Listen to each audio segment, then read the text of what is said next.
Welcome back, everyone. I am Nick Caniglio. And I am Marnie Stockman, and this is the Lead It Like Lasso rewatch podcast. We are the co authors of Lead It Like Lasso, a leadership book for life, your life. And as you know by now, this podcast is an extension of many of the elements outlined in our book. We invite you to join us as we take a deep dive into each episode and explore the leadership principles as they play out in the series. And for today's episode, we're diving into season 3, episode 8, We'll Never Have Paris. All right, so let's recap the episode a little bit, Okay. Marnie. So, Yep. yeah, a little light on the pitch on football, but we did learn at the beginning that Total Football is working out at FC Yeah. Richmond as they're on like a 4 or 5 match winning streak, I believe. Yep. And it's titled About Paris because Dr. Jacob and Michelle, Ted's ex, are dropping Henry off, and Jacob has surprised Michelle with a trip to Paris. So Ted is fretting about this and seeks advice from his diamond dogs. Woof, woof. Yeah. A couple other storylines. Jack and Keeley, they start out, I think, hotter than ever together. But then we have a little issue with a leaked video. And Keeley is refusing to feel shame about that video and ends up drawing a line with Jack. Nate tries, in only the awkward way that Nate can, to awkwardly define his relationship with Jade, and finally gets the answer he's looking for, has the courage to ask. Yeah, and then that whole leaked video causes quite the debate in the locker room. But the result there is that Isaac seems to uncover the secret Colin's been holding. They don't say that explicitly, but it seems like that's going to set the stage for some conversation in future episodes for sure. Yeah, definitely. So in general, what'd you think about this episode? It's not my favorite only because it's just awkward on top of awkward. I'm not a fan of awkward myself, and I just can feel for each of the characters in these terribly awkward moments. So I felt awkward. How did you feel? Yeah, I would agree. I think awkward's a good name, good line for it. Good label, maybe. Maybe that's what we should say. Okay. It was tough for me actually to label this episode. I would say a transition episode. For But sure. it's filled with really some inspirational and it was filled with quotes full of wisdom. I think I think is one way to say it. I wrote down a lot of quotes in this episode. I did Um, too. And actually, I want to say one quote that happened at the beginning that really wasn't part of the rest of the theme of the show. Although, as soon as I say it, you'll probably have 9 other connections for it. And that was May yep, when I she knew went you were up. going here. Oh, did you? Oh, The you are pinball good. machine, right? Yeah. And she tells Ted that nothing's impossible, but she leans in as we know Ted is fretting between Michelle and Dr. Jacob. So I wonder if that's a season 4 spoiler. They didn't even know they were going to have season 4. Yeah, I think you're right on target there. But yeah, I mean, let's jump into the Ted storyline. Ted with Michelle and Dr. Jacob, or as we know him as Jake. Do we call him as Jake or do we call him Dr. Jacob? What do you think? Well, Henry knows him as Jake, so let's just call him Jake. Okay, all right, perfect. I don't think I can do that, but Jake, as you mentioned out front, is so they were supposed to go to the English countryside, but he surprised Michelle. Like you said, they're going to Paris, and all of a sudden, Ted knows, okay, this is where everybody gets engaged, right? And it unleashes, as AI would say, some sort of spiral in Ted, and it begins this entire worry train.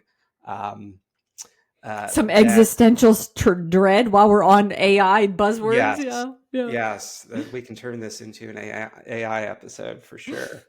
But so there's a couple of things in here, a couple of quotes that just struck me. I think first, we reconvene the Diamond Dogs, which is always a good point in the series. Love watching the Diamond Dogs, but Trent has been initiated in, He and he has. didn't Yeah. disappoint.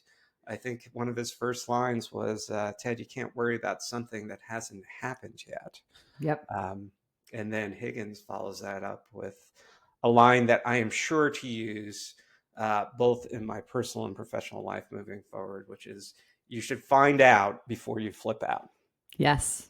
I love that. That's even better than the assume quote that I is my standard go to moving forward. No, that is a good one. Yeah, yeah. But a lesson there, right, is okay, your mind is a very powerful thing, and it could take you places, and if you're anything like me, it takes you to some dark places sometimes when you don't have all the answers. And I think we see that play out in real time during this episode with Ted for sure. Oh, absolutely.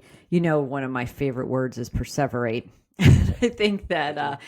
Ted was definitely perseverating over this. And what I like is that you see it. I'm going to jump to another scene because I think it's the same theme.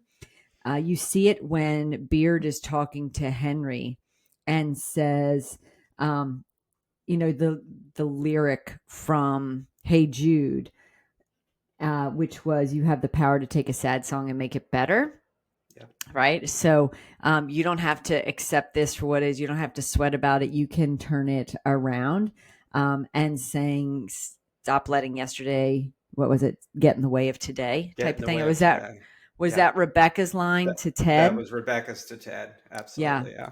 Well, and what's interesting is Rebecca also had a line that I thought went with this same theme when she was giving Keeley guidance about the situation with Jack and Yep. said, "Give her a chance to surprise you." Like, if you open yourself up to not assuming the negative outcome, maybe we can get a positive one. And Beard's Yeah. quote, maybe you can manifest it. Yeah. Yeah. So I wrote down that line as well. You should give her a chance to surprise you. And as we know, as we watched the episode, Jack, I think at the end of the day, disappointed. The surprise was not what Keeley was looking for. Um, I think as it the I forget the exact line that Jack said, but it was something to the effect of, the way I perceived it was that Jack made it all about her, right? What are people going to say when they find out I'm dating somebody who released a porno video or something to that effect? And I'm sorry for messing up the exact line, but the reality of it is, we were kind of given the hint from Rebecca to Keeley, and give her a chance to surprise you, that Jack was going to surprise her in a positive way. Yeah. But I think at the end of the day, Keeley was disappointed with Jack's reaction. Um, but I think the point there is, you still have to give people a chance to react in a certain way. And it doesn't always work out the way you expect it to work out, right? People don't always surprise you in a way that's positive. It could be disappointing, but I think that's part of life. And I think that's something that, um, if you're so guarded in terms of not giving somebody that chance to kind of do something that you hope that they do, and you don't give them that opportunity, you're never going to move forward and grow, I think. I also think that whole bit about Jack worrying about the public perception, her initial reaction was the right one. "I'm sorry this happened to you. Yeah. It's okay." So Keeley could believe Rebecca that we should give it a chance to, let her surprise you. But to your point, it was when she was worried about what that looked like for her. I think there's this whole perception piece. And it's interesting because this week we did a training, right, on how to lead it like Lasso. And we talk a lot about your own personal brand. And if you're not telling your own story, that someone else is telling it for you. And Jack was trying to control the narrative. And I laughed because we had just had that conversation right before we recorded this podcast. And Rebecca said when Ted was saying the Eiffel Tower is the most romantic place in the world, and she said the Eiffel Tower is just a lamppost with a publicist. And I thought, oh, look, the Eiffel Tower knows how to run the business of itself. I thought that was kind of funny. Yeah, yeah, no doubt. Um, Anything else on that before we move on? I feel like that was a lot of, it started out with the Diamond Dogs and ended up with Jack and Keeley. But I do think, of course, the writers just masterfully tie all of these threads together. And I'm curious what takeaways. I think for personal, it's very easy to see how this happens, right? Constantly perseverating on what's going to happen. But how do you take care of this in a business context, for a leader of an organization or of a family? Yeah. Any takeaways on that? A couple, I think. I'm gonna go back to giving people a chance to surprise you. I think, it reminded me of, we had the opportunity with our last business where we worked with a lot of solopreneurs, right, who started growing their business and who uh, often were very reluctant to delegate and provide room for growth for people that they hired and brought on board because they were so used to doing everything. And so, from a business standpoint of giving the, giving other people the opportunity and offloading some of your responsibilities. That's kind of what that quote reminded me. I realize she said it in a very personal context in terms of human relationships, but that's the one thing that triggered a thought in my mind when she said that, because it hit so close to home, because we saw it time and time again, people really being reluctant to um, hand over the reins and provide other people the opportunity to do something great and grow that is not only beneficial to them as individuals, but also beneficial to an entire organization, because you then free yourself up by placing that trust in other people. I think similarly for parenting, that you have to slowly let go of controlling all of the reins to trust that you've raised your child to make decisions for themselves. I watched a reel the other day about a mom that was sitting outside the store because she had let her child go in and buy something for themselves. And she wanted to watch and take pictures and video and make sure they were doing it right, or call ahead and tell the store that it was going to happen.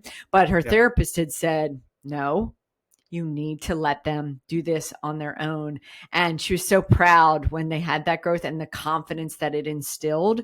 And that, I think, is what you're bringing to the party when you do manage to delegate. You said build that trust, but they also build trust in themselves when that happens. So I think it's a critically important leadership lesson, not just a life lesson. But we say leadership is life, so they're one and the same for us. They are absolutely one and the same.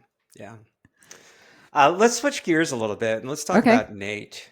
Okay. So, what do you think? Are we on the upward trend with Nate? Oh, Is I he mean, yeah, of is course. he where is he in the state of his uh, transformation back to maybe the Nate that we learned to really like a lot in the first couple episodes of this series? So remember in the book where we have the arc from the path from, any character's arc from here to there, and you think Yeah, it's a single arrow, and instead it's a tangled web of ups and downs. So I think this is one of Nate's ups. Will there be some more downs? Of course, especially Nate, because he's complex. He's not going to it's not like I'm cured, so all yeah, will be good from here moving forward. It just doesn't work that way. It's messy. That's why we talk about being a work in progress, right? yeah. So I do think he is on the upward trajectory. I think he's building some confidence it's interesting to parallel how he's feeling about Jade, and how, and I think this is often true, that the better you feel in your personal life, that impacts, right? You bring your whole self to work too, Yeah. that it impacts your work life. What did you have on your list for Nate? Well, not a ton, but I think just building off of what you said, we saw a little bit of the ups and downs even in this episode. We saw a whole lot of up, and then we saw the one down where Rupert's like, "Hey, I'm sorry that Ted Yeah. and Beard, visited the game today. I'll never let that happen again." And they started responding with, "No, that's okay. It was fun." And then he deleted that, and he said, "Good." So a little bit down, Yeah. but then we bring it right back up to his conversation with Jade, where she finally uh, labels them as boyfriend and girlfriend. I have a couple of things with that. First thing that that I wrote down was Jade uses a line in here that I think is always so important to remember, where Nate was reading the article, and there was a picture of Ted and Henry and Beard, celebrating, and she says something like, "You should enjoy your victories, Nate, just like they do." And I think of that, and I'm guilty of this, and I've seen so many people around me guilty of it, where Like they me. don't sit back and enjoy their victories. They just move on to whatever is next. And I think it's really important to enjoy and contemplate, when you have accomplished something. And I think that was a subtle little reminder from Jade to the rest of us, specifically to Nate. But that's something that is critically important. Um, I agree with every bit of that. I felt it, that she was speaking to me as well. We talk about how, the possibilities of season 4, through the lens of Simon Sinek's book, The Infinite Game, where it's not about reaching a goal and then saying, done. And then what do you do next? But I do think in the Infinite Game, where you're always aiming to level up and be better and become the better version of yourself, that you do have to take the time to say, okay, this was a great accomplishment to get here. And I think we/me often forget that. Yeah, no doubt, no doubt. And then there's the whole labels conversation. That was the main storyline, right? Nate really wanted to label himself as the boyfriend of Jade and vice versa. And we even saw it with Jack and Keeley when they were playing putt putt, and Jack introduced Keeley as a friend, Yep. which was a bit awkward, to That rehash was. a little bit of the theme. Um, but it reminded me, as we had recently done, a session on Leading It Like Lasso, where we had this long conversation about legacy. And we talk about the fact of comparing and contrasting this whole notion of a scoreboard versus the footprints that you leave behind. And the scoreboard is very much about things like accomplishments and labels and stats. And the reality is, those things change, right? Even with Nate right now, he was single, label changed into boyfriend of Jade. That may change again, could be husband, could be back to single. But the important thing, and I think Jade points this out, she's like, "I love your smile. I love to see my boyfriend happy." It's leaving behind how you make other people feel. I think that's the important thing, not necessarily the label of boyfriend, girlfriend. You can take that from the personal life to a professional life, where so many people are always enamored with titles and things like that. When I think at the end of the day, that's not really what's important. It's okay, are you doing something you love? How are the people around you? How do they feel working with you? I just think of all the places it seemed odd that Nate and Jade kind of pointed that out to me. So it's interesting because we say that impacts success as well. We talk about the credential ladder versus the value ladder. And what do we know from Carnegie's study? 85% of success is based on character skills, soft skills. Those are the same things that land in that legacy column, the how you make someone feel, the value you give to them, the value they feel from you, as opposed to the titles, the awards, etc. So very true. Yeah. So what's next on your list? So the writers, again, sometimes put a character in front of us that is used to show the opposite of maybe what's important to us, or kind of as a foil to us, as opposed to a mirror. And you know, the same workshop that we were doing, we talk about the strengths and weaknesses of Ted as a character, and what is one of his biggest weaknesses. That because he's so busy taking care of other people, he doesn't do the self-care for himself. Yep. And he's at the table with Michelle, and you always think about what made Michelle crazy about Ted. I mean, it was the always having a joke for everything, never taking things seriously. We talked about that on the last episode, but probably a bit of that too. He's so busy helping others that she never got to help him, etc. And so we look at who she's selected to be with for the time in Jake. And what is he doing? He's going to Paris, not having the dream romantic vacation that Ted would have dreamed of having with Michelle. He's taking selfies. He's having people take pictures of himself by himself in the various places. And I think that's just a good counter to, okay, maybe this is something Michelle saw in Ted and went in the completely opposite direction, and maybe she'll come back to a different conclusion. Yeah. I think that's brilliant. I love the insight into the foil. But and again, speaking of the writers, not only was it Dr. Jacob, but they remind us again and again when Roy confronted Keeley, first apologizing, and not apologizing, but asking her how she was with the release of the video. At the end of the day, it kind of was all about Roy, that conversation, because he wanted to know who she was for. Yeah. Who the video was for. And then we saw it again with Jack.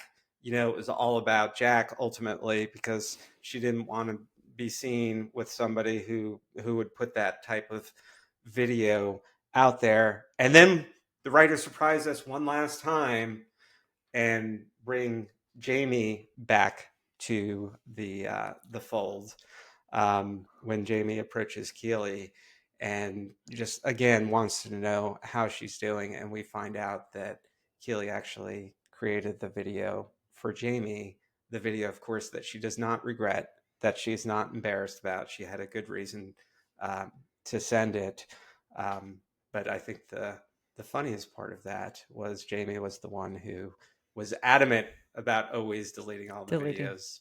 Yeah. And he admitted to making a mistake. And he has that great password on his email.